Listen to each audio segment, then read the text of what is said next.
Good day, another fishing na naman tayo mga gar. Bali samahan nyo kami, pupunta tayo doon sa dulo na yon. Bali maglalakad muna tayo, ikot tayo. Anak ng teteng, meron na naman mga abala dito. Dito na naman to mga turista na to.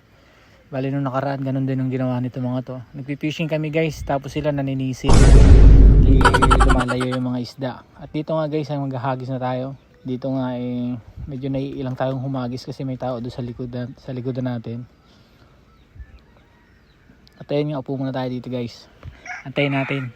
At dito nga may kumagat na halos mabali yung rod. Yung pala naman napakaliit. Kala ko naman napakalaki. Ayan na hinihila na natin. Bali yung nahuli nga pala natin dyan guys is lapo. Lapo na napakaliit. Pero okay na rin naman siya. Hindi na masama. Bali kakaunti nga pala yung nahuli namin ngayong araw guys. Kasi maraming bulabog. Ang daming naglalalangoy dyan sa may tabi ng pinagpipishingan namin. Bali yung mga turista tinitingnan yung mga isda. Kaya yun guys, kakaunti na huli natin. Kaya maaga rin tayong umuwi. Ayun guys, tatagalin na muna natin yan. Bali isa tong lapo. Ayun nga guys, ito papakita ko sa inyo yung ating huli ngayong araw. Bali napakaunti talaga guys.